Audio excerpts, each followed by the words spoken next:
on.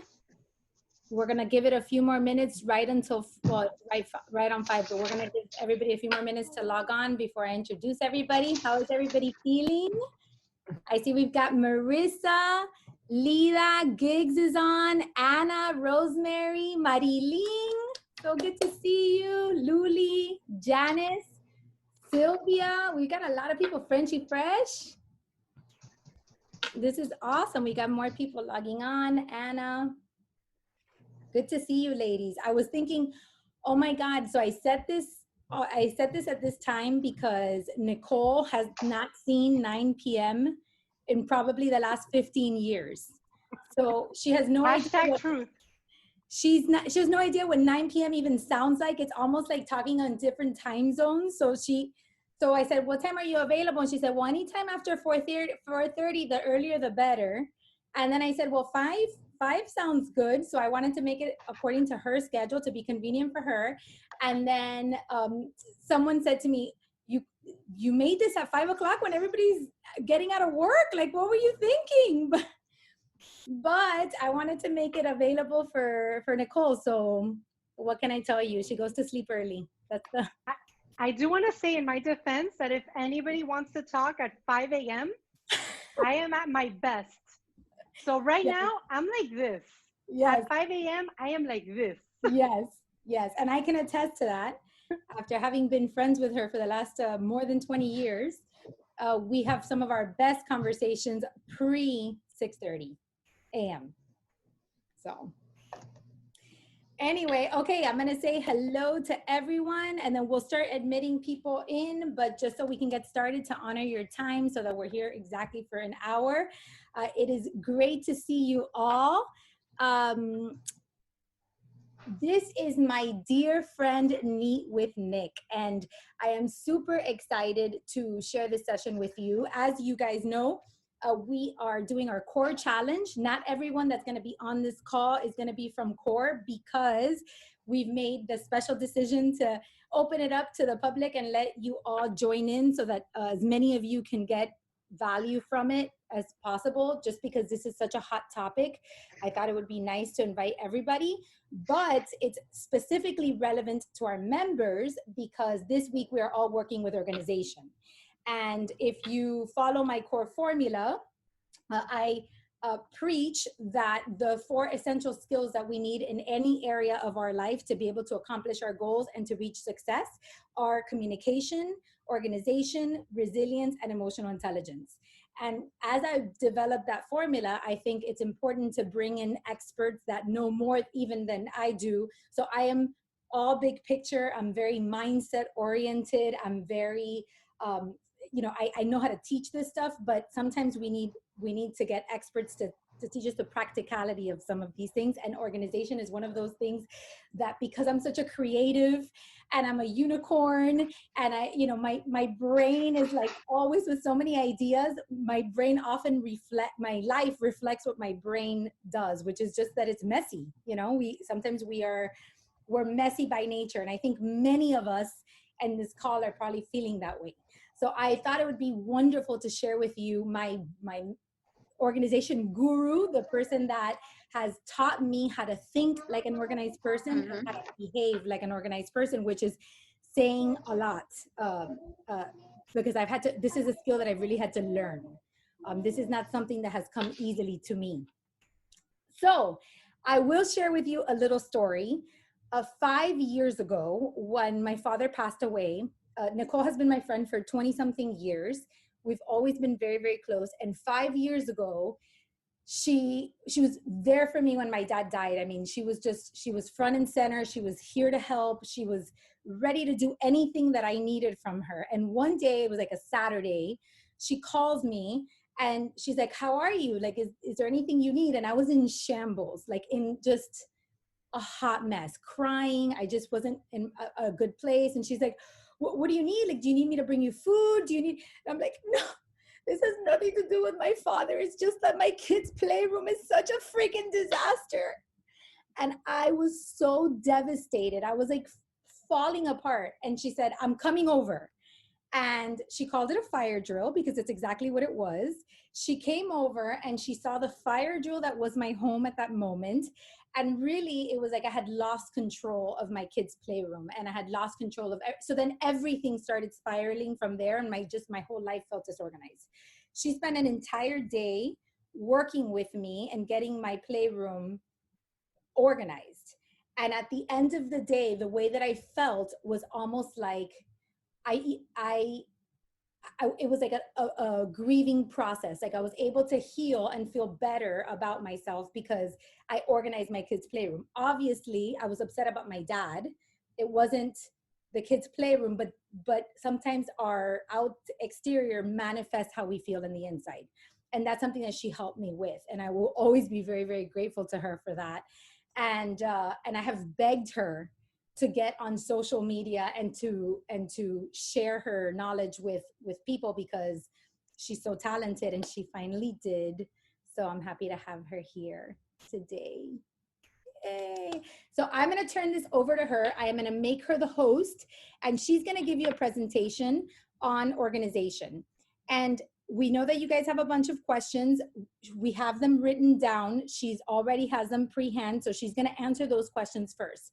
And if we have time by the end of the hour, if there are more questions, then we will certainly address those at that point. But we're going to focus on the ones that she got before the call started. Are we all good? Everybody good? Yay. Okay. All right. So I'm going to make you the host here. Nicole. And Nicole, you can get started while I look for your name here. Okay. Yeah. You can start talking, girl, whenever you want. Oh. Yeah. You're on. Okay, I'm the host. So then, wait. I got to figure this out. I want to share my screen. Take your time. Stop video, no. Okay, can you tell that I don't know how to use Zoom? How do I share my screen? Share your screen. So you go at the bottom and there is a share screen button. We all have our strengths, people. We all have our strengths. We do. This is clearly not mine. I wonder why it took me so long to get on social media. I don't get it. Okay, so let's see. You guys can see. Let me know when you can see the presentation. How about that? Yeah, and if you guys have anything that you want to share, you can always put it in the chat. I will be monitoring the chat the entire time. So if you guys have any questions, or you want to give her a shout out, or you want to give a comment, please put it on the chat. We already have a comment from Daisy, which is I know the feeling, because Daisy and I are kindred spirits. We're soul sisters. So I understand her and she understands me. All right, Nick, you can get going. I see your screen. You see the screen? Okay, great. So hi, everybody. My name is Nicole, for those of you that maybe we haven't met yet, although this does feel a little bit like a reunion because there's like Marissa and Gigs and Luli, and like, this is awesome. This is like a happy hour. It's like a virtual happy hour. Yay! So I want to help you guys with organization, right? So this presentation, it's only a couple slides because I don't think anybody really enjoys just watching a bunch of PowerPoint slides. I try to tailor it not only to like organizing your things, which is obviously a challenge for most people, but also about organizing yourself. So like what Caro said, right? So that the craziness that may be going on in your world isn't reflected in your house. There's going to be high and low points, but if you have the right systems in place and you're able to kind of anticipate some of the roadblocks that are coming, I feel like maybe your house won't be as affected, and therefore the whole spiral of, life is crazy, my house is crazy, now I'm going crazy, and it just spirals like it's a snowball effect, like one after the other. But I'm happy to take any questions, and I made some notes about the questions that Caro submitted to me beforehand. So we'll get started, and please feel free to just jump in if you have any questions. Okay, so making changes. Usually by the time that I get to somebody's house or they've reached out to me, they've gotten to a point where it's like, it's already too much. They're overwhelmed, guilty, maybe they had a loss in their family, like their life is crumbling. And unfortunately, that's usually when people reach out. But in a perfect world, in an ideal world, you wouldn't be in that place by the time that you reach out to a professional organizer, right? Because you want to avoid that from happening. But the truth of the matter is that is when people reach out. So you have to be very like empathetic and I guess just understanding of what it is really that is going on in their exterior world that is now being, like Gato said, manifested inside their house. So I think the first step to making any kind of change, number one, is saying, okay, I don't want my house to look like this. I don't enjoy being stressed out all the time. I live in a constant stress. It's the running around. It's then my house is crazy. There's people coming over. I have to pick up. I have all these things I have to do, and you just get overwhelmed with this like dark cloud that sits on top of you. So I always tell people the first step in organizing is self-reflection and awareness. Being aware that maybe your father passed away recently and you're not in the best place. Self-reflection. You know what? I'm not an organized person. I'm horrible with time management. And that time management, that lack of time management has now just snowballed into all these other things that I'm unable to control because I don't have good time management skills. So the first problem is that the first challenge you have to overcome really is understanding what the problem is. Once you identify the problem, I always tell people, write it down. I write everything down. God knows, I live by my planner. It's old school, yes. I'm an 80-year-old trapped inside a 42-year-old's body, but this is my baby. And if I ever lost this, I would lose my life because I write everything down. Um, I am not a journaler. I don't journal. I don't write diaries or any like affirmations. To me, my affirmations and what gets me going is writing down the things I have to do and the sense of accomplishment that I feel by checking off those things. So whether it's an affirmation or it's a journal entry or just a goal that you have to write for yourself, or you're a little more type A personality like I am and it's writing a post-it note to-do list, whatever it is that works for you, I tell people just write it down. So number two, what brought you to this point? Again, self-reflection. How did you get here? Your playroom didn't just one day show up and be a huge mess, right? Your closet didn't start this way. How long has this been going on? And you need to go back. Yeah, it's always been bad. It's never been great. Maybe you didn't want to spend $2,000, when you installed your closet because you did, I don't know, some kind of crazy organization system that didn't work. And now you don't want to go and spend more money and you just let it be. So identifying the problem, what got you here? And if it's gotten worse recently, what happened 2 months ago that made this even more out of control? Maybe you had another baby. Maybe now your child is always in your closet and you can't get them out and they're messing everything up. So again, write it down. Okay, so another question I tell people to ask themselves, how can being more organized help you achieve your long-term goals? So I tell people, again, write it down. What is your long-term goal? It may have absolutely nothing to do with organization, absolutely nothing. Your long-term goal may be that you want to buy another house. Your long-term goal may be that you want to get your master's degree or your PhD. So whatever your goal is, I promise you that being more organized is going to help you take the steps in a more,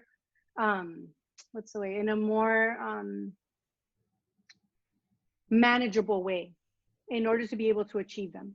So always your long-term goal, that is what we're working towards. And what we're going to do, and what I do as a professional organizer, is to break those tasks down so that they're manageable step by step to get you to your long-term goal. And then my big one, this is the biggest one, anticipate roadblocks. You know they're going to come. You know what the challenges are going to be. If you really stop to think about it, I bet that you could probably predict at least 75% of the roadblocks you're going to have.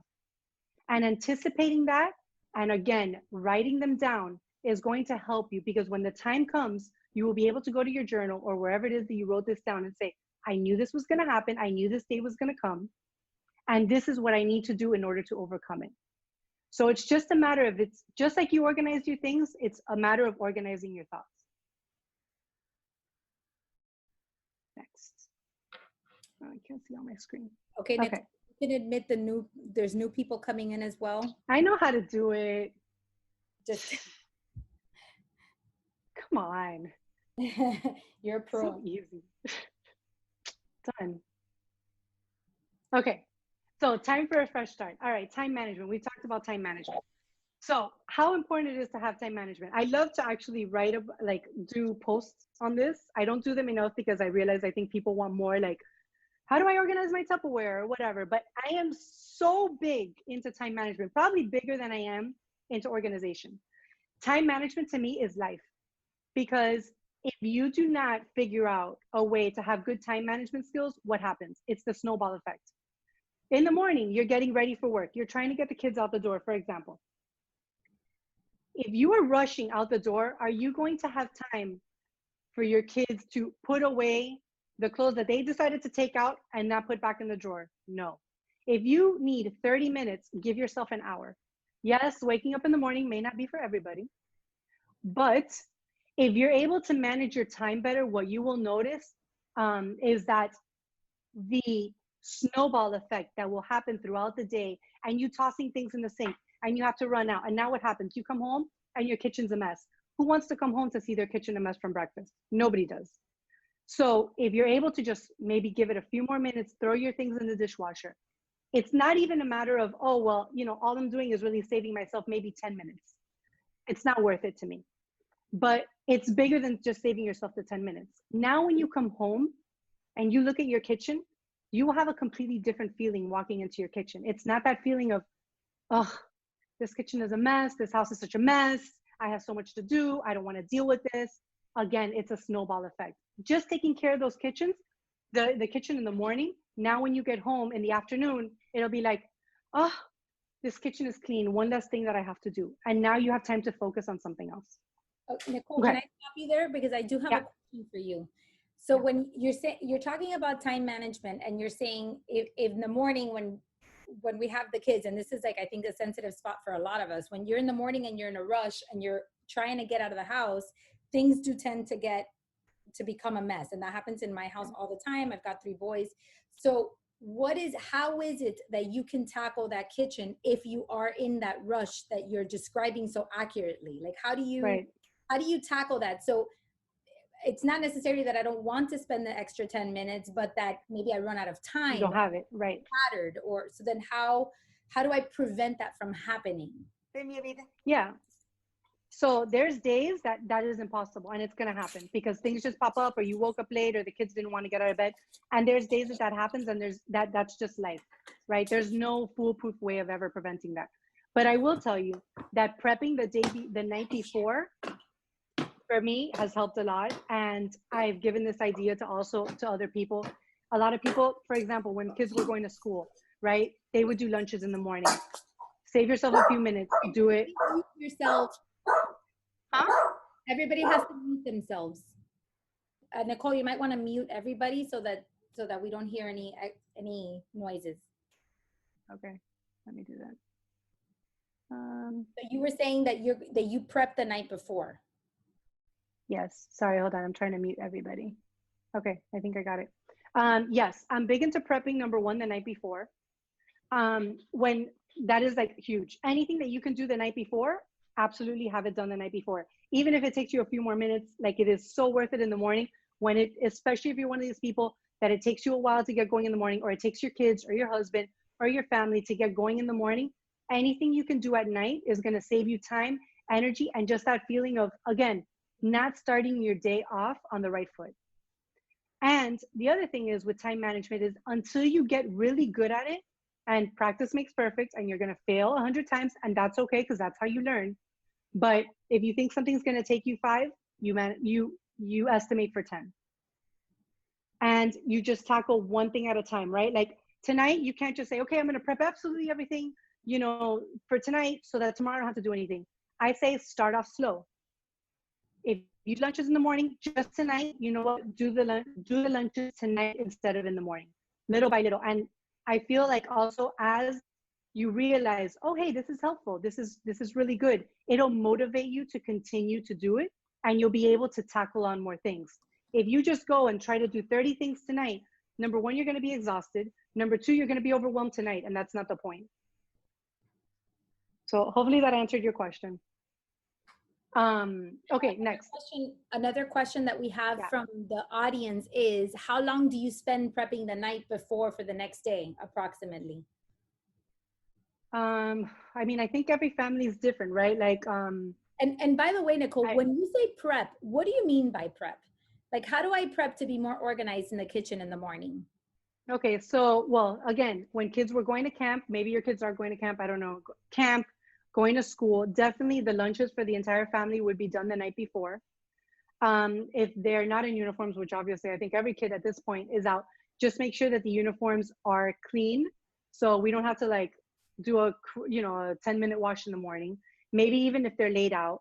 If there's like a particular bowl that your daughter wants to use, have her maybe pick it out the night before, because who knows, maybe she takes 10 minutes in the morning to pick out her bowl, as many girls do. Coffee pot ready. One trick that I love to tell people, I love to eat eggs.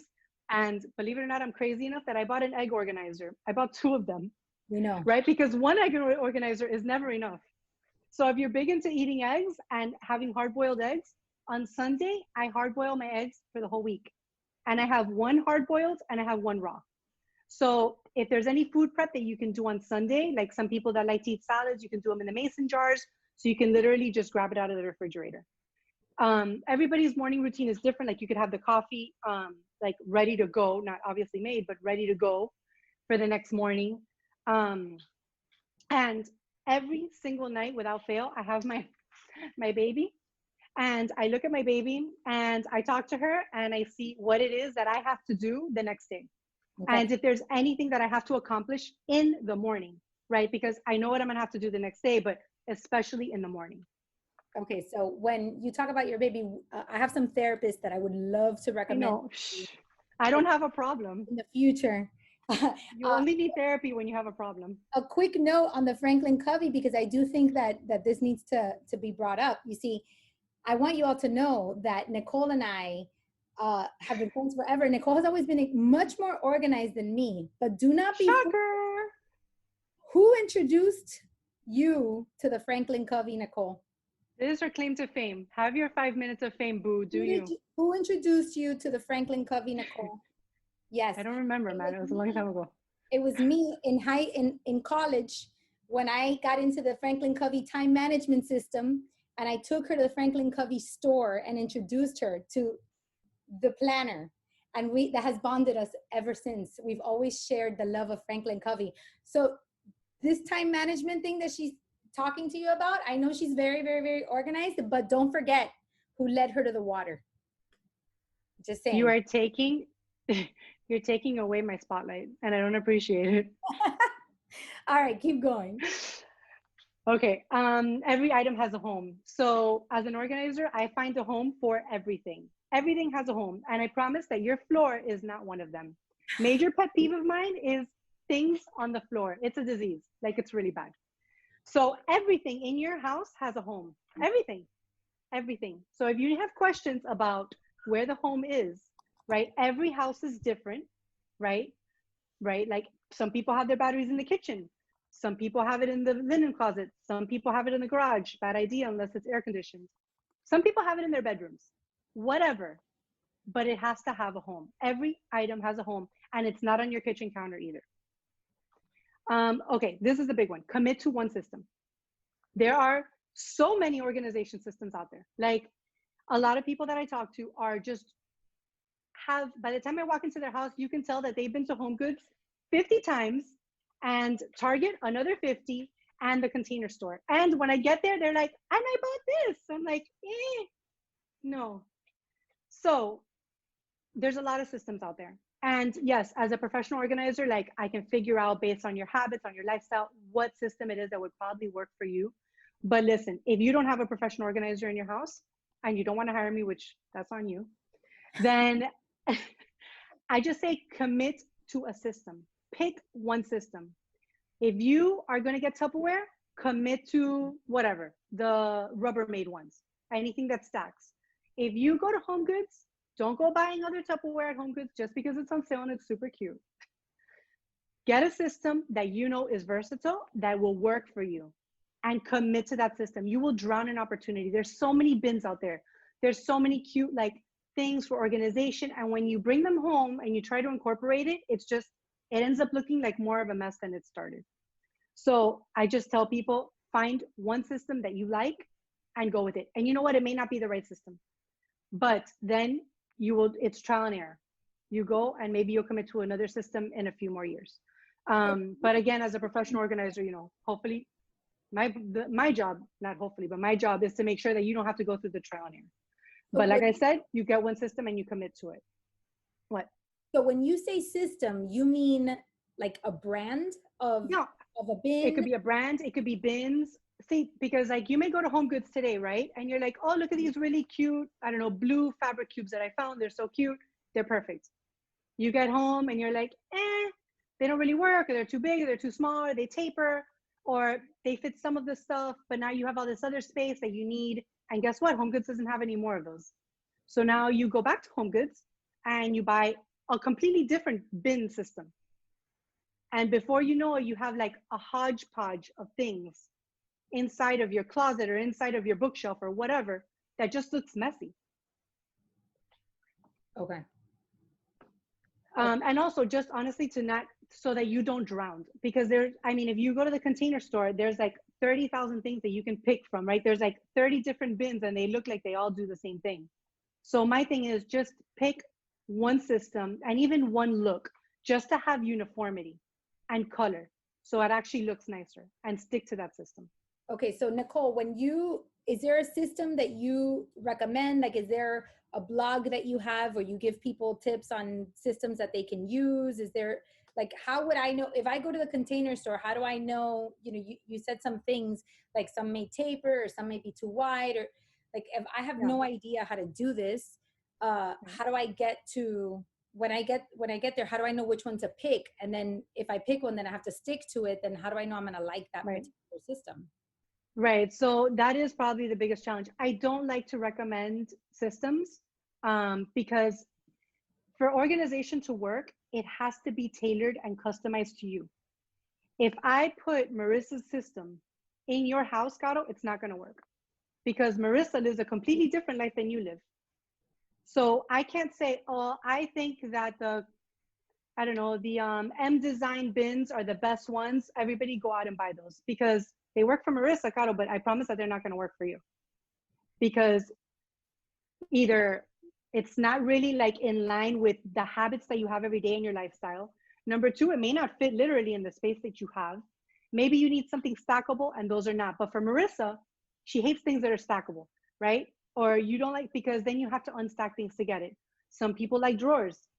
So for organization to work, it has to be customized to you. Otherwise, you're just buying stuff and you're like praying to the gods, well, that this is going to work because it's cute or it fits, or you think it's going to work. So that's why I'm saying it comes the trial and error. So no, I don't like to recommend a system. It's all tailored to you if you want it to work. Otherwise, of course, I could recommend 50 different things. Okay. And that kind of brings me to my next point, which is organization inspires organization. A lot of people, when I go to their house, and I think that was one of the questions that we had as well, is, I'm super organized, but my kids throw everything around, or my husband doesn't want to be organized. And then like anything that I do, within a week, it's a mess again. And I tell people that's two problems. Number one is not having a system that has fit seamlessly into your life. If you are somebody that likes to put their keys on, like the minute they walk in, you want to drop your keys. I cannot go and do a system for you like I would for gigs, right? Where maybe she has this cute little plate that's in her bedroom and she likes to put her keys next to her bed. I can't go and do that for you, because if I do that for you, you're still going to continue throwing your keys down the minute that you walk in. And likewise, for gigs, I can't do that, because gigs like to have them by her bedroom, and I'm not going to go and place a cute little decorative hook next to her door. So again, for the system to work, it has to be customized to you. And organization inspires organization. Once your house is organized, right, and you have this system that's in place and it's beautiful and it works and it's seamless because it has incorporated into your life, it will inspire everybody around you to also keep up the system. Number one, it's easy for them, or easier. And number two, it has fit seamlessly into your life. So one of the questions I had specifically was about drawers. Like little kids come into the drawers and you fold the clothes nicely, and then the little kids come in and they take everything however, and little kids That's like right. my 42-year-old husband would Right. do the same thing, and then you can't keep up with that system. So do you have a Yeah. suggestion for that? Yeah. Well, again, right? They see this like finished product. Kids, not so much, right? But we're like with respect to husbands, then we'll get to kids, right? Because hopefully the husbands are a little older than the kids, but you never know because that could go both ways. Um, so hopefully, right? They see like their drawer. It's a completely like different system. It's easy for them, right? We're not going to change them, right? They're still going to take out a shirt that they're not going to wear and they're going to throw it on the bed. There's, I mean, old habits die hard, right? We're not going to change your husband from doing that. So what I tell people instead is with this system, it would be just more manageable. And this is one of the points that I have here on the screen, which is checking in periodically. There is no organization, people. There's no organization system at all, ever. And whoever tells you that there is lying to you. That they will fix your house and they will do this beautiful organization system and that'll be the end of it. Oh, maybe in a year, 6 months, you can do a maintenance plan. I'm telling you right now, that's not going to work. If I have to come to your house, if you're calling me in 6 months, you are in a dark place. So the point is that you have to check in periodically. I can't put in a system and then everybody go, all right, it's in, done. No. I usually it's the wives that call me. I mean, I've had a few husbands, but usually it's the wives. What I tell the wives that call me is you got to check in periodically. You can't do these drawers for your kids or for your husband or the pantry or whatever. And then you know that your kids are messy or you know that they like to take stuff out and kids are kids and your husband's probably one of them too. You can't just say, oh, but we have this system in place and you're not using it. No, it requires maintenance on your part. And I tell people, you got to check in periodically, especially with your kids. If your playroom is organized, they're going to see it. And I've seen this for myself firsthand. They're like, oh my God, it's so pretty, right? They're inspired. Again, organization inspires organization. They're inspired to keep it. But every day until they get more organized and you're teaching them this, before they go to bed, they got to clean up their playroom. They got to put their stuff away so that tomorrow when they wake up, it looks pretty again. If they walk into that playroom tomorrow and that playroom is upside down, do you think that they're going to be inspired to keep it up? Absolutely not. So you got to check in periodically. Maybe you can't do it daily. Maybe you can only do it once a week, whatever it is. Just understand that the longer period that goes, right, the more damage that can be done. So the things that you taught me, Nicole, and I wanted to bring this up was when we were dealing with my kids' drawers, which is something that you helped me with as well.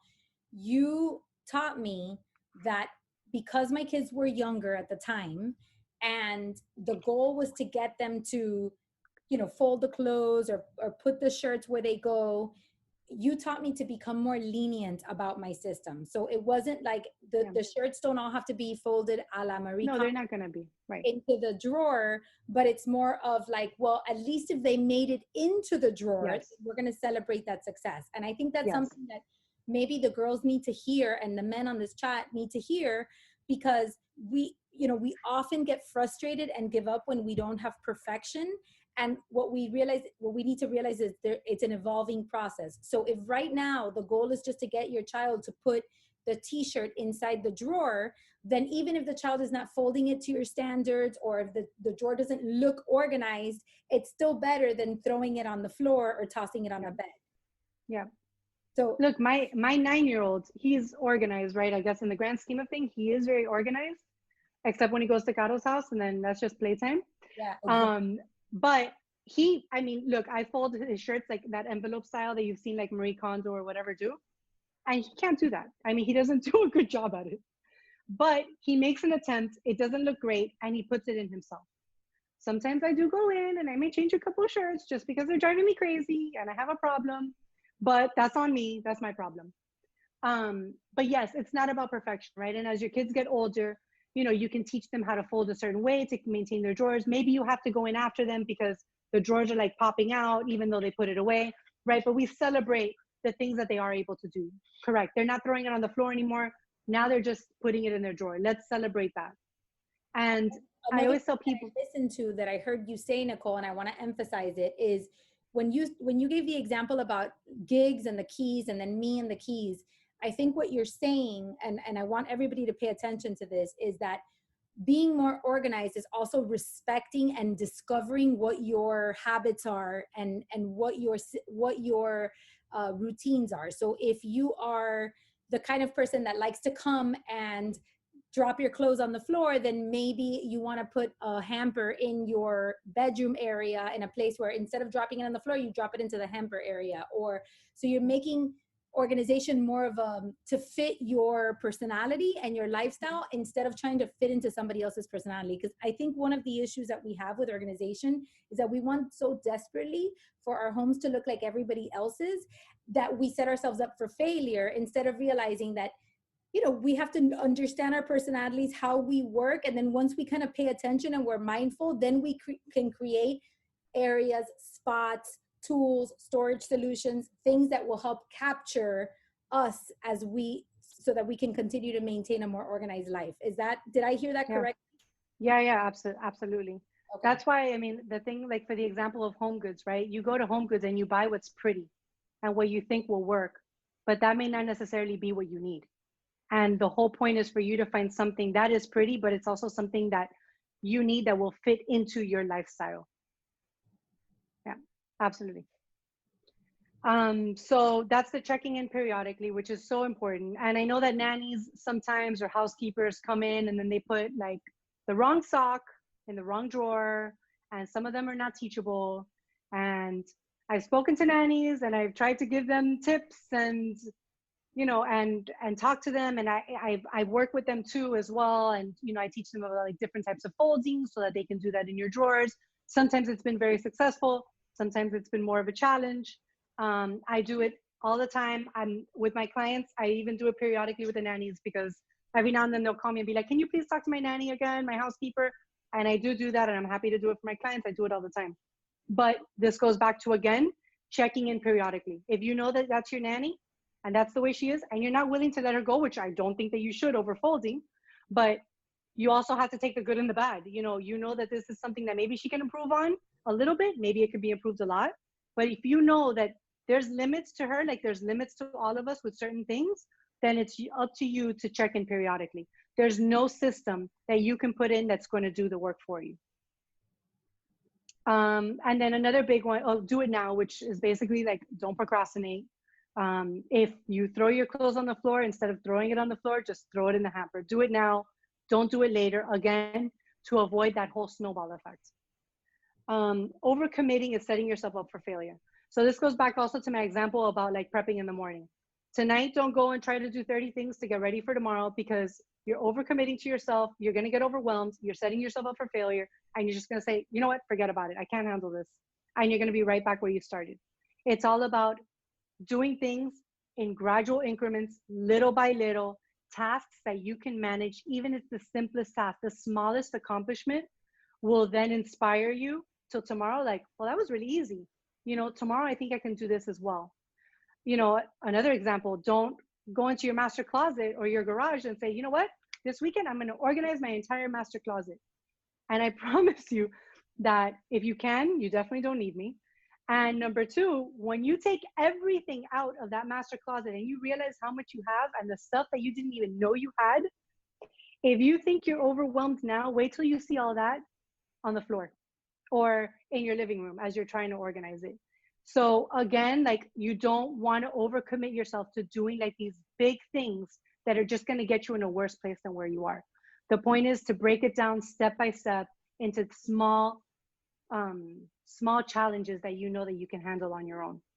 So how would you suggest tackling a master closet? I mean, because don't things get worse before they get better? I mean, typically, like, in other words, if I were to want to attack my master closet, I would think that I would want to go all in, and then the fact that it's all on the floor, even if it puts me in a worse place, but it's also going to motivate me to finish it.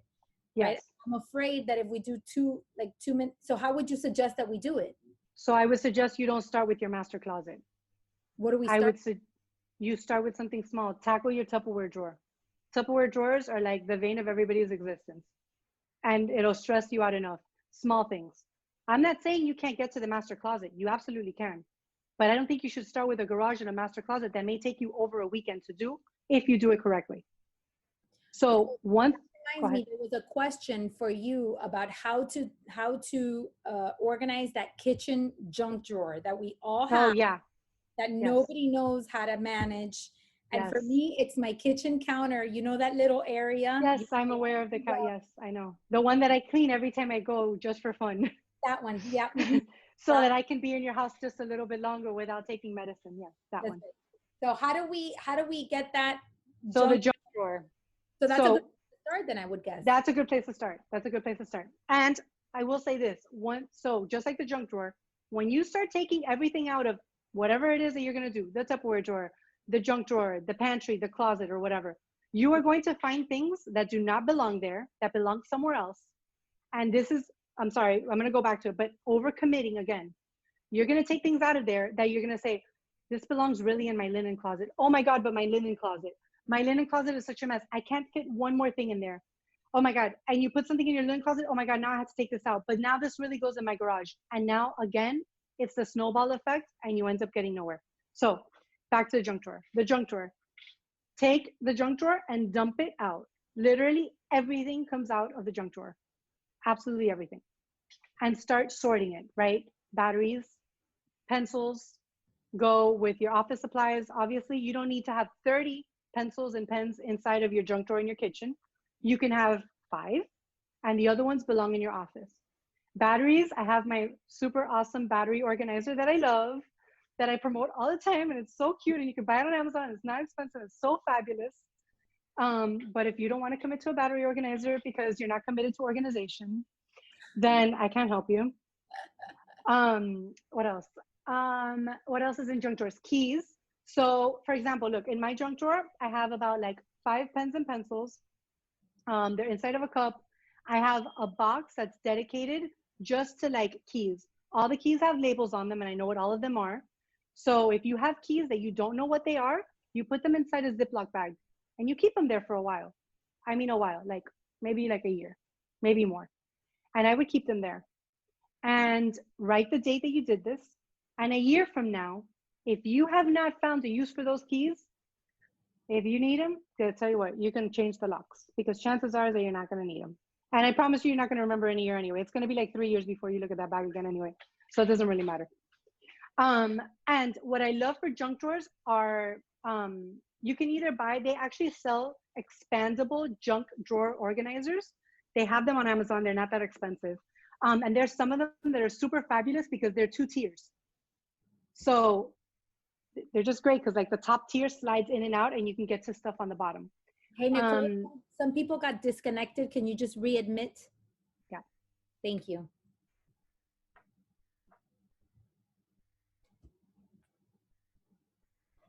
Okay.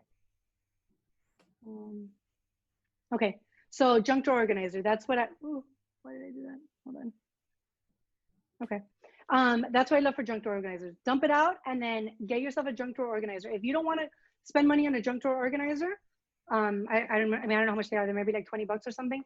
If you don't want to spend money on that and you want to save some money, you know what I love is like little boxes, like boxes that your watches came in, boxes from like the grocery store, like the really, really sturdy ones. And you just play with them like a puzzle inside of your junk drawer. You can also get like again, but these are a little bit more expensive, the clear ones that they sell at the Container Store by M Design or I Design. And you can again mix and match them. The junk drawer organizer will commit you to certain slots. And if those slots don't work for you, then you can just buy the individual pieces and they're clear, which I totally recommend either clear or white so that you can see what's at the bottom of them. Because when you start going with dark colors, you can't see it like when they get dirty and they get kind of grimy, and the clear and the white are so much better. Okay, wait, the junk drawer. Oh, somebody asked about, they get sentimental about tossing stuff. So that's something that I deal with all the time. I understand, or the guilt of, well, I bought this and I spent so much money on it and now I don't want to get rid of it. Are you done with this slide? Because I'd like to see your face if you are. So, you can't see my face this whole time?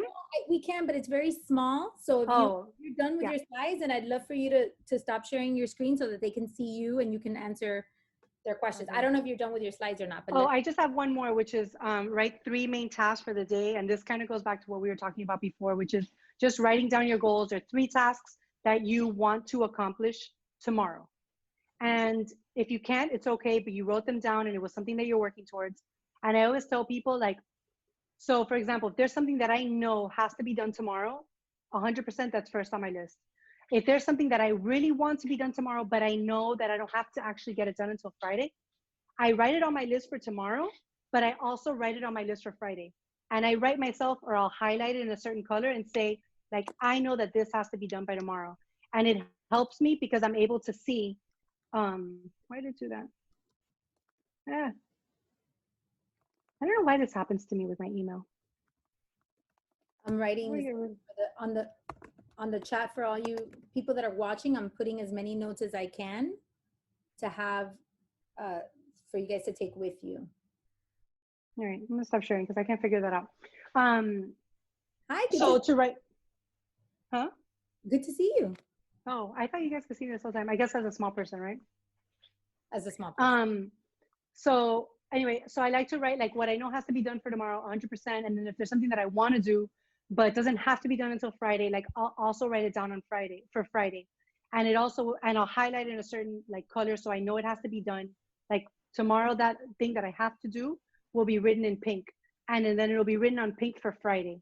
So that I also am able to anticipate, and this goes back to the time management. Like, don't forget, by Friday, this has to be done. And it keeps kind of staring me at the face in that pink. Okay, so the sentimental tossing. So it's something that I come across like all the time. People are super sentimental about throwing stuff out, memorabilia, and I'm 100% like there's things that you have to keep and it's sentimental, and it's about really finding a balance. So there's things that we all want to keep and that they're sentimental, and those are the things that are like super important, and we find places for them and we put them in weather tight bins so that God forbid there's like water or a leak in your house or a hurricane or anything, like nothing would ever happen to that. But I do tell people, like, you have to find some kind of balance. If you want to keep every single picture frame that you have, that you know that you've ever had since you were a child, or all your artwork since you were young, I tell people all the time, look, we don't have to throw anything out. You don't have to recycle anything. You don't have to donate anything. You don't have to do any of that. We don't have to do anything that you're not comfortable with. But what you have to understand is that we all have limited space, no matter how big or small your house is. So it's about finding a balance. Again, but goes back to goals. What is your goal at the end of this organizing session? Do you want to have like this beautiful space that's organized, that works for you, that's seamless, that when you look at it doesn't feel cluttered? Or do you rather keep all these sentimental items or all these things that you do not want to toss, and we can organize them well, but it will not look and give you that same feeling of, oh my God, yes, this is exactly what I wanted. So it's about, again, self-awareness, reflection. What is your ultimate goal? You know, I can't make miracles happen. If you want to keep every single book you own, Caro, then the books, huh? Then there's only so much I can do, right? I'm going to chime in here for a minute because I had an aha moment with the throwing away sentimental stuff. My father was a hoarder and he had 5,000 books. So my bookshelf is actually an accomplishment, Nicole. However, he had a lot of things. And for me, it was very difficult to throw away anything that had his handwriting on it. That is for me the most difficult. So his papers, notes, like anything that he wrote on. He was a freaking writer, you guys. He wrote on everything. So like, I didn't want to throw anything away. And when we were getting ready for that huge hurricane that we got that scare 2 years ago, that there was like a real big hurricane scare. And I thought that, we thought that we were like our houses were going to get destroyed. It was like a category 5, the one that got stuck in the Bahamas that luckily it didn't come here. But I remember one night in the middle of the night, my husband got up and said, I'm going to go put gas in the car and we're leaving town, right? Because he started like panicking that we didn't have the accommodations to withstand this hurricane. He said, get the most important valuables and we got to get out of here. So I went and I started figuring out like, what was I going to take? And I took like a few items of clothes for my kids. I packed a few bags. And then I was like looking and I was like, what can I take? Like, I couldn't think of what to take with me. And the only thing that I came up with was like my wedding album. And I wanted to take my hard drive, which has all my pictures of my kids or whatever. And my postcards from my dad, like the box of postcards that I had. And the realization that I had in that moment was, if a hurricane were to take all of my possessions, if my house would be destroyed, what would I be willing to part with? And the answer was 99% of the things that were in my house. Unfortunately, we feel attachments to things, but they're not real attachments. So after that experience, I went into my garage, which had been full of boxes, and Nicole can attest to this, full of boxes of my dad's files and his work and all this, everything with his handwriting. And I finally had the courage to throw it all away.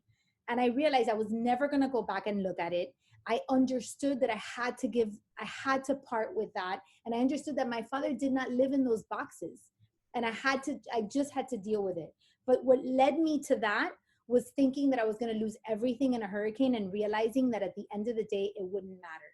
So my suggestion to you guys is, and I know some of you are collectors, so this is a little bit different because you have a lot of things that are very valuable and then they cause clutter.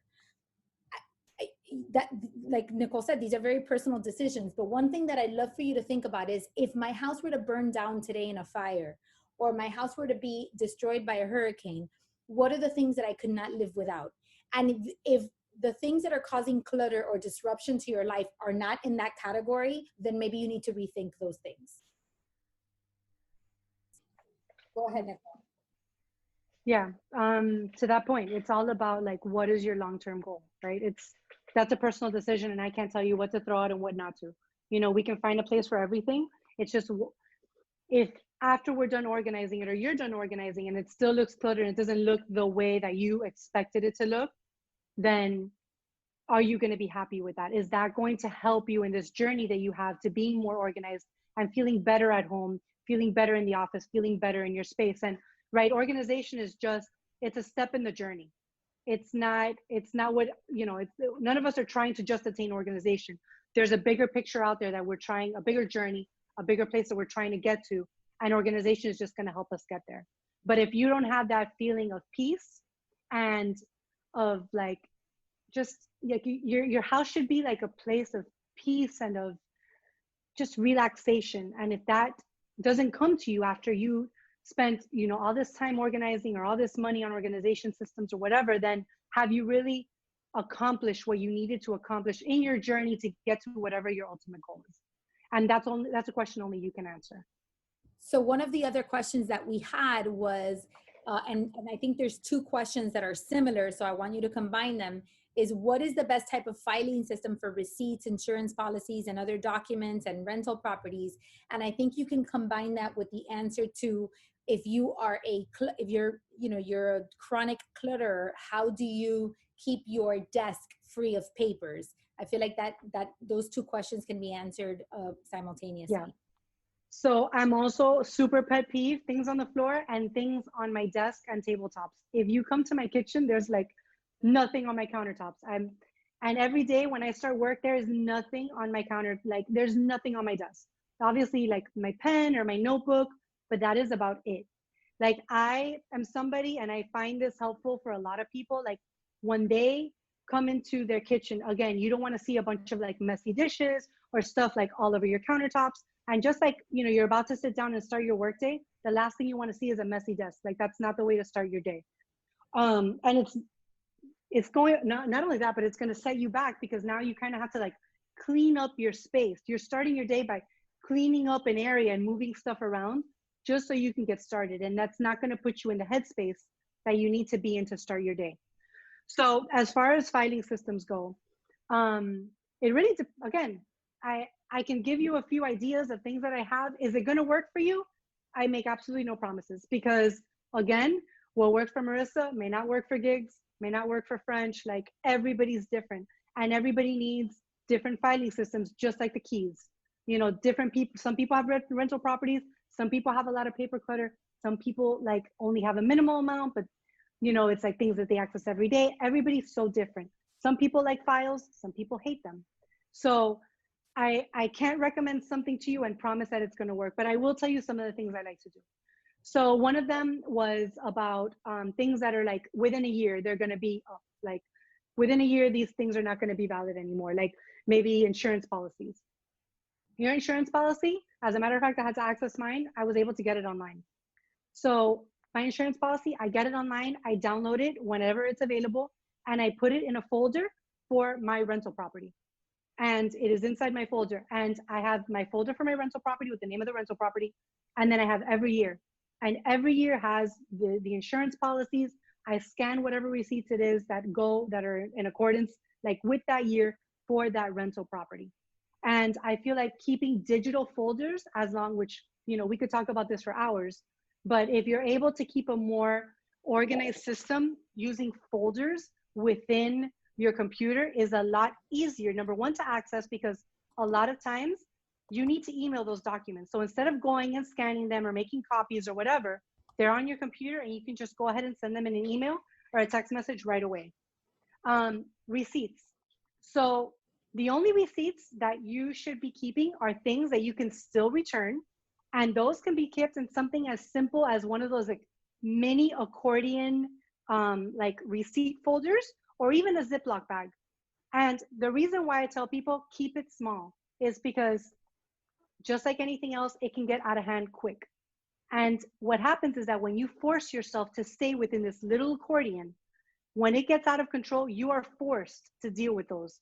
You don't want to put them all like in a milk crate or whatever, in a huge Publix bag, because it's going to be too overwhelming and you're going to have to spend the whole day looking through them. But if you're able to keep them in a condensed space, when you run out of that space, you will be forced to have to address them. Hopefully you will have done it beforehand, right? And it won't get to that point, but life is life and that happens. So at least they're condensed in one space. And as far as the other receipts go, the only other receipts that you really need to keep are things that you have warranties on. And that should be kept in some kind of like filing system. Now, what filing system is best? I mean, everybody's different. Some people don't want any kind of files on their desk.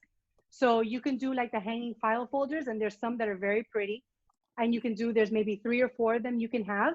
And again, they would be sorted by purpose. You can do color coding systems within your files.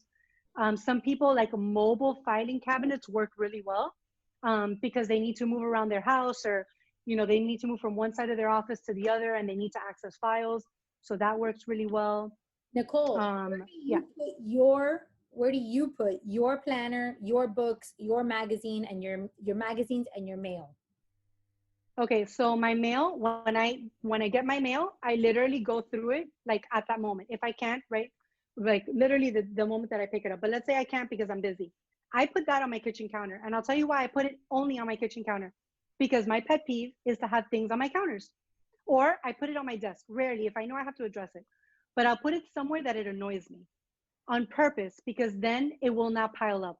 Because every time I walk into my kitchen or my desk in the morning when I go to work, it's looking at me and it bothers me and it forces me to address it there. So the goal is, I mean, this sounds crazy, but if you know that something is going to get out of control, like your mail, like your receipts, put it somewhere that annoys you. And it sounds funny, but it's true, because it annoys me on my kitchen counter. If I put it, I don't know, in my bedroom, it won't bother me. It won't bother me. I won't even look at it, because I go to sleep at 8 o'clock. I literally go in my room, I turn off the lights, and I go to sleep like a bird. So for me, putting it in my bedroom, it could be there for years and I probably wouldn't know. So I purposely don't put it there. Put it somewhere that annoys you. Okay, mail, magazines. I love magazine holders. I love them. And I like, believe it or not, I'm big into doing things that are clear, because you can always see what you have, and it forces you to address things. But I actually, for magazine holders, I like things that are opaque, whether they have to be sturdy, obviously, but the really hard-shelled ones, whether they're white or they're color or they're linen or whatever, cardboard, it doesn't matter. But I like them because, number one, when you go to pull them out, all the other magazines that are soft don't fall on top of each other. And number two, because they give a very clean finish to a bookshelf or any kind of shelving that you have. How many Magazines. do you have in your house, Nicole? How many what? Magazines do you have in your house? Not many. I'm not a magazine person, because Well, I think the reason I'm asking that is because magazines is one of those things that I feel like it's very easy. You could put it into like a beautiful little container or whatever, but then on your bookshelf. That's a year old and you haven't looked at it and you don't need it. Like, why is it there? Well, because again, when you have limited space and you only have 5 magazine holders and you're not going to go buy 10, When you go to put in another magazine holder, you're going to be like, oh my God, I still have this magazine. I don't read this anymore. And it gets out. But the point is, again, to confine yourself to a space so that if you don't remember, then you will remember when you try to put in another one. And then for on top of the coffee table, because a lot of people have books and magazines on top of a coffee table, and your coffee table can get out of hand really quick. And it's such a centerpiece in your house that people look at when they come in, is I love to buy just a tray, and actually a bigger size tray, not something too small. And again, it's all about confining yourself to a space. Whatever magazines and books look nice on there, you can have. But once you have too many, then you need to address it. And what was the last one? Magazines? Where do you keep your planner? I know that you put it My in planner, I have it in my purse and I have it on my desk. It's with me wherever I am. Don't you have a hook on your in your office that you put your purse? Oh yeah, I do. I hang my purse on a hook in my office. But that may not work for some people because they don't want to hang their purses on a hook, because eventually like it'll make the mark of the hook. My purses that I use for every day are not like any kind of designer purses, so to me that doesn't bother me. But otherwise, like I my nicer purses, I would put, when you come into my house, the first thing that there is on the right is like a bookshelf, but you can't put anything on there. And then I have my dining room table, and believe it or not, I put it in a chair, and I close the chair like in my dining room table, so you can't really see it, but I know it's there. Okay. If you don't want to hang it. So it's 6:02, and I want to be mindful of your time and everybody else's time. I hope you girls have, and men, because I know we have some men on here, I hope you have all found this super useful and informative. Nicole, how do they get a hold of you if they want to reach out to you, if they want to hire you for their own space? Like, how do they find you? Yeah, I guess my slide, that was my last slide. Well, then share your screen and show it to them. So they can get your information. Now, like, oh, here it is. Okay, I'm going to share my screen, I think. Let's see. Oh, man, this sharing screen thing. In the meantime, I want to say thank you, Nicole, for coming and talking to us. Like, you've given us a lot of practical and a lot of solutions. And I think that the takeaways are that we have to stick to an organizational system that works for us and for our families. We have to focus on progress. We have to stick to small projects at a time. And we have to look for solutions that work for our home, and not overcommit ourselves, and actually be proactive instead of reactive, which is really everything that I stand for in terms of mindset and with the core challenge. So I think it's very in line with the people that are doing the core challenge with us right now. You guys know that I am a huge believer of being proactive instead of reactive. And this is what we're working on. This is the mindset that we're sharing, and the tools that we're developing, so that we can have this in all areas of our lives. So our home is just another portion of the things that we have. So thank you so much, Nicole. No, thank you for having me. I hope it was helpful. And if you guys have any questions, just reach out. I'm happy to answer them. And you can follow her on social media, on Instagram and on Facebook. You can go to her website, meetwithnick.com. And if you need any more access to her than the one you already have, you can always reach out to me, because I know where the key to her house is. Literally. If anybody has any questions and you want to stay on, I always tend to stay on for a few more minutes, just kind of to wrap it up. And I always like to give my core crew a little bit of unwinding time. So I will be staying on for a few more minutes. Nicole, you are free to go. Thank you so much for sharing with us. And for everybody else that is on the call, you are also free to go. I hope you guys have a great day and start tackling your organization. Thank you, Nicole. You're welcome. Thank you, guys. Thank you. This was awesome. Yay. I hope it was helpful. The screen. You have to switch. I'm sorry. You have to make me the host again. Kidding me. Killing me. Killing me, man. You're killing me. This is like Nicole's reaction to me right now. Like frustration is how I feel when she attacks my books. That's how I feel. Okay, this could take a while. You just have to go to participants, go to my name, and then there's a more button, and under more it says More. post. Got it. Yay! So ladies, did you find this helpful? I hope you did. Oh my God, beyond helpful. I have so many more questions though. That makes I'm here for you guys too. Hold on, let's see. Because I find myself like I have ADD when it comes to cleaning and organizing. Like I have like a stream of consciousness. So I'm like, I will go to that organizer drawer and I will see the one thing that's out of place, and I'm like, oh crap, I gotta go take it back to its other place.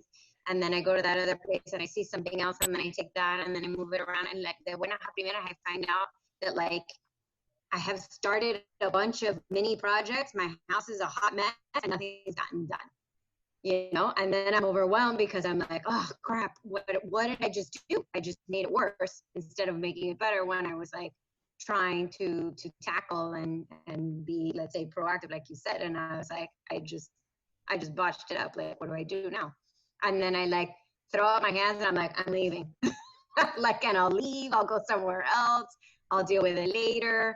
Or I get interrupted by my kids, or something else happens, and then I come and then like when I stop and I look back and I'm like, this place is even worse. I don't want to cry. I understand. So do I leave? You know? Am I supposed So to leave? it's like, how do I tackle that? You can leave, honey, and sweet Am I dreams. supposed to? I don't know. If, like, I want to answer that, but I don't. But am I supposed to leave? Nicole, okay, couple things. Is this like member? I think the girls here need professional help, so you might want to stay. I think you have potential clients here, girl. If I were you, I'd stay. Is this like a member time after where like you guys bash the person that just talked? Hold on. Nicole, take things one step at a time. First of all, you still have not made me a co-host. I need you to stop sharing your screen, Nicole, and co-host. And then if you can follow that task, I will allow you to answer Luli's question. Okay, can you hear me? Am I the only one that's like that, by the way? Like, am I just like by myself here in the universe? No, of course you're not the only No, one. Luli, I'm right next to you. I'm right next to you. Okay, Can you see my crown right here? Nicole, I don't. Okay, I'm allowed to be here. I don't know if this. You said this is like your member time, so is this the time where you guys like bash the presenter? And I'm supposed to. No, we love you. Don't worry, we could talk crap about you on our WhatsApp chat. We don't need to do it here. I'm not a part of that, so you can do it there. That's fine. That's no big deal. So feel free to answer her question. If you want to say, Nicole, I wanted to be respectful of your time because I know that it's almost. My bedtime is approaching, so I'm not going to be here much longer. Don't worry. So yeah, like going back to the overwhelming feeling. Exactly. That's why I tell people like home goods. I love home goods, man, but it is the enemy. Not only do you spend more money than you wanted to spend and buy candles that you don't need, judging, I'm one of those people, but you end up with like these super like different organization systems and then they just don't work. And it's just that feeling of overwhelming that now you have like all this stuff, for lack of a better word, in your house that either you have to return or you take the tags off and you don't know if you should use or you shouldn't. So it's like just avoid, like avoid. And else that I think, Nicole, and you correct me if I'm wrong, but I think one of the problems is that we try to find solutions before we get to the root of the problem. And something you taught me, like Nicole, can I share the story about the books? Because it's really an appropriate story, but I know sometimes I don't know what the story is, but I'm sure it's not going to paint me in a much better light. So go ahead. Nicole was like, she came over one day and I needed to reorganize my home office. And I told her that I needed to reorganize. I'm going to just go ahead and say it. I'm going to go ahead and say it. I'm going to just say Let's soften the story a little bit before we tell it. And I said, I need to organize my home office. And she came over and she looked at the home office, and my home office is a sore spot in the home because we have a lot in a little space and I do have a lot of books. So she came in and she said, okay, this is your homework. This is what you have to do. And she wouldn't do this if this was like, yes, thank you. Exactly. Thank you. Because she's much kinder to her friends.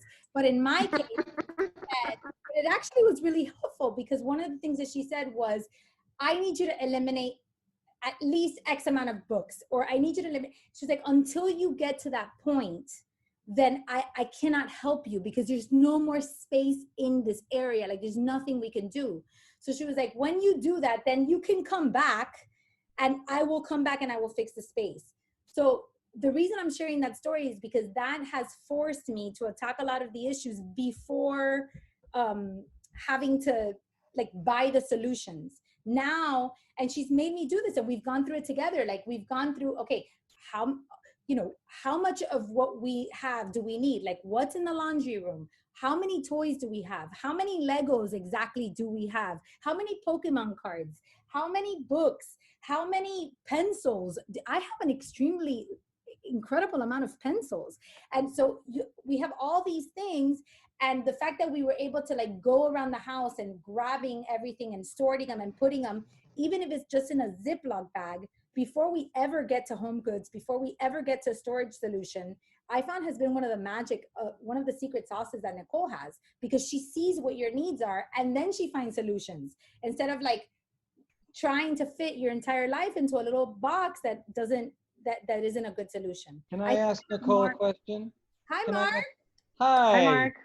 Okay, there's some testosterone up in here. Yeah. Mark is one of my favorite criminal defense attorneys, but he is also the author of an incredible book, which is Finding Your Happiness or Your Money Back. Or wait, It's Be Happy by Choice, Happiness Guaranteed, or Your Misery Back. But this is not about me. Thank you. And I hope that's one of the books you kept in the background there. I don't know. Here's why I wanted to chime in. First of all, thank you, Caro, for doing this. I didn't know that was your nickname. Nicole, thank you. I learned a lot. It was wonderful. But you touched on one subject matter, and I wanted to go a little deeper into it. The systems, I've learned, are only as good as the people using them. So I've got my precious offspring who tell me to get the hell out of their rooms, right? They're now 14, 16, and now the 18-year-old's going to college. But what words flow from your lips, and I open this up to all the parents too, to empower your precious offspring to give a crap about this organizational stuff? What does it matter is their question. And mine is, I don't know, but I'm going to ask Nicole. So now's your chance to tell me what I should tell them. So your kids are a little bit older, Yes. right? And Nicole can't answer this question because she purposely stopped having children at 1. So yeah, it was good. I was all set after the first one. Issues. She's like, you know what? This one is way too difficult. I'm cutting it off. I'm not going any further than this. Well, I like having it's up to anyone. What do any of you say? Mark, I have kids those same ages. I have 13, 15, and 16, so I'm right about there. Yes. I have to tell you, in their Episcopalian school, Yes. they taught them like the time planner thing, and they're all boys, so they did it on and off. But what I've noticed, and more in this quarantine time, I loved when they had virtual learning because they had a schedule, right? Right now it's summer and it's chaos, right? Right. So as a parent, what I've learned, and by the way, mom is in training too, because I am Nicole's favorite client that she hasn't met yet, because I'm the creative type. So what I have learned doing with the kids, and what I'm trying to, one is you model it, right? So if you're doing it, they might, I know we could laugh a little bit about it, but we try. I should start making my own bed. All right, go on. Well, make your bed. That's how we start. And that's a great book if you haven't read it, or for everyone here, it's a great one. But the other is, to be honest, I sat down, I'm like, I didn't put the word organization. I said habits, good habits. If you don't have good habits right now, when you go to college, guess what? It's going to be a mess. Your roommate's going to kick you out. Like this stuff on the floor, it needs to change. And they're still at a point where I'm no more Fortnite. You're not going to play Fortnite tonight. You didn't do your bed. You're not playing tonight. Are you kidding, Mom? I'm like, no, we'll try tomorrow and we'll be better. So threats of no Fortnite. No. It's award. No threats. Rewards. And your roommate, who has a wicked marijuana habit, is going to have a problem with your stuff. I got you. Let me write that down. I do want to give you some insight, because I have seen this happen a lot, Mark, and I think this happens with ownership of things. teenagers get to a point where I don't feel like they really have ownership of the home that they're in. No matter how much, you try to empower them or whatever, it really is your home. And one thing that I learned, I was not a very, I wasn't good about picking up my room when I was in high school or anything like that. But when I got to college and I had my own apartment and I lived by myself, that became my space and I owned it. I had ownership of it. And that changed the way that I handled it. And I lived with Francis. So Francis can attest that I would clean my house, and my house, I would always maintained it very organized and very clean. And I was very big on keeping my spaces clean because they were mine. So I think one of the things about your kids is when it comes to like the common elements of the house, they have their rules, and they have to put their plate away, they have to put it in the dishwasher, they have to pick up in the kitchen because like Daisy said, they have to establish those habits. They need to learn how to be a considerate human beings and know how to help around the house and all these other things. But I also think that when it comes to their bedroom, and that's their space that they have ownership of, it's kind of like on them. And as long as they close that door and you don't see, so as long as there's messes and spilling out into the living room and into the common elements, I think that they deserve to treat their own space the way they want to treat it at a certain age. Okay, so we will leave the 3-day-old Chipotle rotting away by her bedside. When they're in bed and then there's a rat gnawing on their nose, they might think that Chipotle, it's a good thing to throw out. Because all right, thank you, everyone. I appreciate the answers. Enough. So Mark, let me answer your question a little bit. Yeah. Right? Again, like there's no like magic solution that is just gonna like inspire them now to like be these super organized people. Truth be told, like Gato, I was a mess.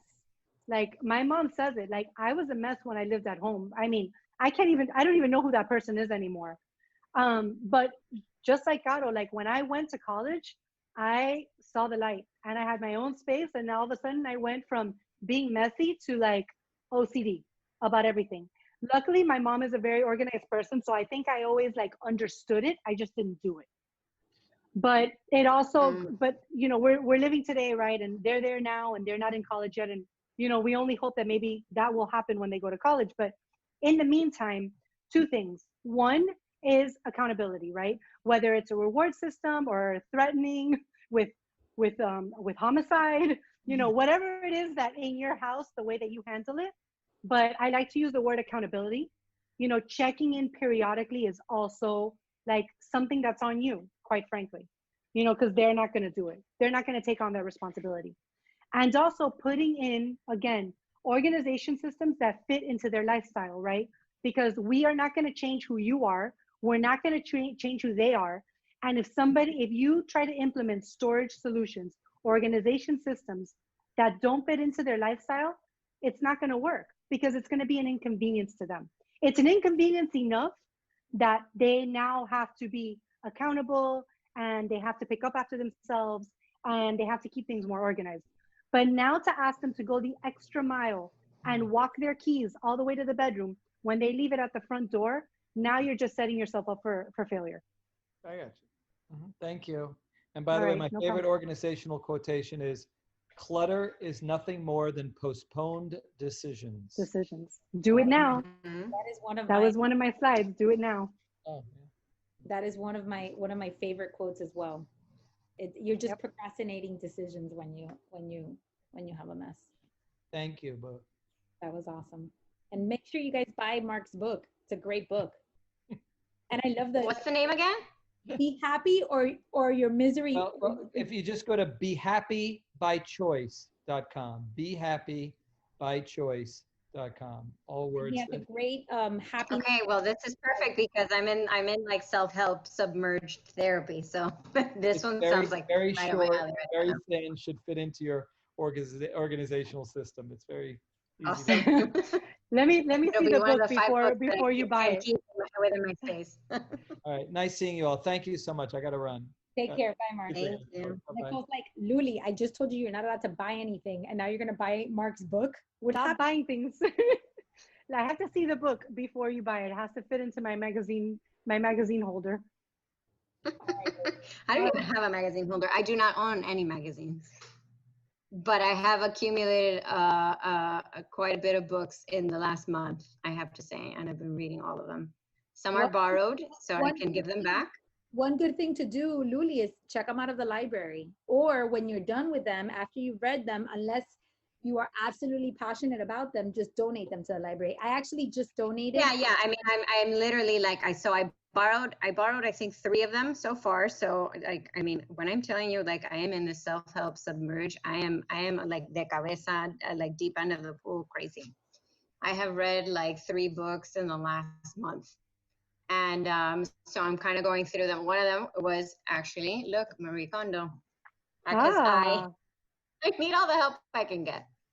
I have to be It honest. brings you joy. Her Does and it I bring are you very joy? different. I have to be honest. I love her. Yeah. I mean, she's flying around in a jet, and I'm driving a Jeep Grand Cherokee. So, who's really winning at life? But Nicole is. Nicole is. That jet is not everything it's when supposed to I'm in be. that I'm jet, sure. Yeah. I'm gonna be like, what? Honey, girl, you got a family, you got everything, and she's flying solo. So like, it all depends on what you want out of life. Yeah. So Her and I get are it. very different people. God bless her and her jet, though.